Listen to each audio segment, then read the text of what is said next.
Umurage community turabashuje. Yesu nashimwe cyane. Amahoro y'Uwiteka abe muri mwebwe nk'uko bisanzwe. Turabakunda cyane Umurage community, muri kumwe na Bededom Frodouare. Nk'uko bisanzwe, nk'uko siroga yacu bivuga, the voice of vulnerables, cyangwa se ni nk'ijwi ry'ababuze ijambo. Ahangaha uyu munsi wa none turatabariza mudamu bita Vestine, nyuma y'uko ahishuye ko umuvugabutumwa yamufashe ku ngufu ndetse akamugira umugore wa kane, akajya amusambanya ku gahato, bakabyarana abana bane. Ahangaha ni ubuhamya bukomeye twakuye ku kinyamakuru bita inyarwanda.com gikunzwe cyane, tukaba tubararikira kujya mugikurikirana. Uyu mudamu bita Vestine akaba yitwa Cyankwere Vestine, akaba yatanze ubuhamya yishura uko yaje gufatwa ku ngufu n'umuvugabutumwa, akamugira umugore wa kane, akajya amukingirana, akamusambanya ku gahato, ndetse buri gihe bakabyarana abana bane. Ubu ariko bakaba baratandukanye. Ubwo yatangiraga ubuhamya bwe mu kiganiro yagiranye na Isimbi TV, akaba yavuze ko yari mu kirokore, arangije haravuga ati ukuntu byagenze nari mu kirokore, abantu banyumve neza, hari igihe ukizwa ukagira ubujiji bwinshi cyane sinzi. Akaba yakomeje avuga ko icyo gihe bakaba bari bagiye gusengera Ikinyinya, hanyuma umuntu w'umuvugabutumwa akaza gufasha abantu gusenga cyangwa se kwigisha. Nyuma yaho agatanga nimero ya telefone. Nyamuneka abantu mukunda abanyavugabutumwa mujye mwitonda. Umuntu wese mwumvise kuri radio nimukumve ko ari umukozi w'Imana, mujye mubyitondera, kuko hari igihe umuntu aba yagiye kuri radio afite ikindi cyamujyanye, cyangwa se ashaka kwamamara ariko adashaka kwamamaza ubwami bw'Imana, kuko muri iyi minsi hari abantu benshi cyane, nanjye nagiye nganira nabo, bafite ibikomere nk'ibyo batewe n'abantu bizeraga cyane. Uyu Cyankwera Vestine ngo iyo nimero yaje kuyifata, nyuma aza guhamagara uyu muntu agira ngo amenye aho asengera kugira ngo ajyeyo. Akaba avuga ko uwo muntu ko yaje kujya ku rusengero kumureba undi, akamusaba kuza ngo bajyanirane ataza kuyoba. Ati arambwira ati rero ngiye kujyayo, ngwino tujyanirane utayoba. Ubu buhamya bukomeye cyane bubabaje bwa Vestine, akaba ngo yarahise afata Bibiliya ye akamanuka Ikinyinya, akanyura ahantu hitwa Mana mfasha, abatuye Ikinyinya barahazi, akazamuka Kibagabaga. Uyu muvugabutumwa rero akaba yaragiye kureba, akaba yarari ahantu hitwa Igacuriro. Amugeze akaba yaramusabye kwicara ngo yitegure. Muri ako kanya rero Cyankwere Vestine akaba avuga ko byagenze. Umuvugabutumwa yaje gukinga inzu, imfunguzo akaba yarazibitse, arangije abwira Vestine ko ati ubu ngubu ntabwo uva ahangaha, mu kutahava ahangaha maze igihe kinini cyane nshaka umugore. Mbega agahinda. Ati icyo nkubwira ni ibintu byambayeho, ni ibintu nabonye n'amaso, ntabwo ari inkuru nabariwe n'undi muntu. Akaba yarakomeje avuga ko yabwiye umuvugabutumwa ko nta gahunda afite yo gushaka, ndetse akaba yaramweruriye ko gahunda afite ijyanye n'ibyo kurushinga yaba iri mu kwa 12. Ngo yari afite fiancé Vestine, bakaba bariteguraga gukora ubukwe. Akaba yaragerageje guhinduka mu maso umuvugabutumwa, arangije agaragaza ko we yari afite ubukwe. Vestine nawe ati nanjye mfite ubukwe mu kwa 12. Arangije kandi icyo gihe hari ku itariki 24 z'ukwezi kwa 8. Icyo gihe akaba ari itariki Vestine avuga ko atazibagirwa mu buzima, yatumye babara cyane.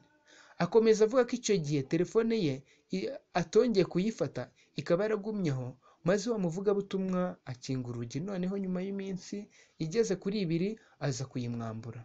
Ngo akaba yaramusabye imbabazi Vestine amubwira imishinga afite, ariko umugabo ntiyabyumva. Cyankwere akomeza kurira biba iby'ubusa, ageze aho ngaho arahora. Akaba yaravuze ko hakurikiyeho kugigirana cyangwa se kurwana, haza kuvamo kumusambanya ku ngufu uko yabisobanuraga. Vestine yakomeje avuga ko nyine nta miyaga ngo yaje, mbese byari umurwano rwari hasi ruri hejuru. Agakomeza avuga ko muri uko kurwana ngo imbaraga zaje gushira umugabo, kuko aba ari umugabo, birangira filime irangiye itangiye aranarangira nyine amufata ku ngufu. Vestine uwo munsi ngo yaraye aho ngaho, bikaba byararangiye hagumye kuko ataharaye inshuro imwe gusa, yishyizemo ko ariko bashaka. Aha yagize ati ubwo byarangiye ngumye aho, njye nishyiramo ko ari uko bashaka, ariko nyine mu by'ukuri umuntu akaba atarigeze amwibwira, bivuga ko yashatse umuntu ariko batigeze baganira ngo amenye ngo nuwaha nawe, uretse ibyo yari yumvise kuri radiyo. Nyamuneka mujye mwitondera bashiki bacu, hari abantu muri iyi minsi bahagurukiye kwifashisha itangazamakuru mu bitagira umumaro. Ahangaha akaba ataramwibwiye wenda ngo nuwa kanaka, akaba ngo yaramubwiye amagambo abiri, aramubwira ngo umva, nari nkeneye umugore, iryo ni irya mbere. Icya kabiri kandi, kuba utanzi uzagenda umenya uko iminsi imera. Icyo gihe ngo Vestine yari afite imyaka 19 gusa, ngo nta munsi waciyemo yahise amutera inda ku ngufu. Akaba yarabyaye umwana wa mbere, umugabo asa n'umwereka agatima, ariko ngo agahora amucungisha ijisho kuko nta kazi yari afite, mbese amuhozaho ijisho ngo atazagenda. Akaba yabajijwe impamvu atahavuye, avuga ko ari amasezerano yari yarahaye nyina yatumye atinya kongera kumusubira mu maso. Mbese yari yavuze ko yarabwiye nyina ko umunsi yararanye n'umusore atazigera amusubira mu maso. Vestine akaba yarafashe umwanya amagara wa mufiyanse we bagombaga kubana, ariko ngo umuvugabutumwa aza kumwaka telefone ndetse aranamutuka cyane, amubwira ngo ntagenda amusange. Uyu muvugabutumwa ngo akaba yaramurekuye ku nshuro ya mbere ari uko inda ye ifite amezi 8, ngo nubwo yafashe umwanzuro wo kuguma muri urwo rugo, akaba yari afite umubabaro ku buryo yaje no kujya kuboneza urubyaro kugira ngo atongera gusama. Nyuma ndetse yo kujyayo inshuro 3, uyu mugabo ngo yaramubwiye ngo Imana yamubwiye ngo ntazasubire muri Onapo, asibye rimwe gusa, ngo akaba yari amutera indi nda ya kabiri. Rimwe ngo uyu mugabo yaje kumuraza wenyine, ntiyamubwira naho yagiye arara, yicaye muri salo mu gitondo cya kwera, amubaza impamvu yamuraje mu nzu wenyine ntanamumenyeshe iyo agiye. Murabizi abadamu bagira impuhwe cyane, aba yumviye uyu mugabo agiye kugenda yasiga amubwiye aho anagiye. Ariko ikintu kibabaje, uyu mugabo ngo akaba yaraje kumubwira ijambo rimwe rikomeye atazibagirwa mu buzima, ati abagore b'impinja murarira mukanihoza. Ayiwe we mana we, nanjye ngize agahinda, ibintu bine emosiyo cyane. Iri jambo ngo cyakwera akaba ryaratumye atongera kumuririra mu maso, yajya ajya kurira akiherera. Mana we, nawe n'ibikomere, ariko ibi byo birarenze. Kera akabaye cyankwera ngo akaba yaraje kuvumbura ko bamuharitse, nk'uko yabigarutseho ati ikintu cyambabaje ni uko naje gusanga ndi umugore wa 4 muri urwo rugo, akaba yarabimpishe. Vestine muri ubwo buzima akaba yarabayemo, yagerageje guhishura icyamukomerekeje kurusha ibindi, ati njyewe ikintu niberagamo cyankomerekeje kuruta ibindi ni imibonano mpuzabitsina yankoreshaga ku gahato, ndetse ngo ugakanguka ugasanga umuntu akuri hejuru ntagire n'imbabazi. Niba ari ukutagira ubumuntu simbizi, niba ari ibiki ntago mbizi. Njyewe nabayeho mbabaye kubera no kumutinya no kutamwisanzuraho, nta nama twajyaga. Baba we, mbega umugabo. Ngo byaje kugeraho uwo muvugabutumwa mujyana mu murenge, basezerana umutungo muhahano iwabo w'umukobwa, bakaba batari babizi, kandi ngo ntiyari yagakandagiye no kwa nyirabukwe. Icyakora ngo yamubwiraga ko ari ibyumba bazajyanayo. Mbega agahinda mana we. Nyuma yo kubyara umwana wa kabiri, Vestine akaba yaravuze ko umugabo yarushijeho kuba mubi cyane, ati njyewe yamfataga ku ngufu. Hari umuntu uvuga ngo se umuntu afata ku ngufu umuntu bakabana, ariko ndagerageza mubwire ko bibaho. Vestine akaba yaraje gufata umwanzuro wo gukunda umugabo, yewe no kumwimariramo no kumuha keye zose zibaho, ariko ngo akajya anacishamo akamutungura by'abakundana. Vestine atungura umugabo rimwe, ngo yanamukoreye siripurize, ayikorera akavuza nduru, amutegurira kado, ariko ngo kandi kandi nta kintu byigeze bimubwira, ahubwo aza yambaye umupira yamuguriye yakado awambariye biraho gusa. Cyankwera akaba yatekereje ko amukunda, ariko ngo ntiyari yakamenye ko anafite abagore batatu, we akaba ari umugore wa kane. Nyumvira mugenzi, urumva ko yaburaga umugore umwe ngo yuzuze abo rya dini ryemera. Yagereranije ati urumva mu by'ukuri njyewe nakoraga ibintu yahaze, naramugerageje mukorera ibishoboka byose, ni ukuri pepe nashakaga kubaka ariko yarabyanze. Mbega agahinda Mana utabare. Ariko Mana, abantu nk'aba bakora ibintu nk'ibi kuko bizagenda bite? Bihane rwose. Akaba ngo yarageze aho by'ikirikore arabireka. Uwo ni Vestine ashirika isoni.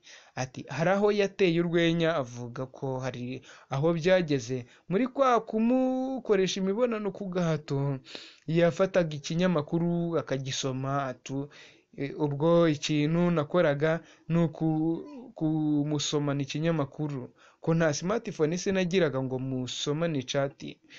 Cyankwera Vestine akaba yaragiye kwa muganga basaba ko yaboneza urubyaro, barangije barabyanga kuko yari kubura amashereka kandi afite umwana muto wa kabiri. Ikibabaje nk'uko byitangariza ngo nuko nyuma y'amezi 6 ya mbere ngo 5 yageze afite indi nda.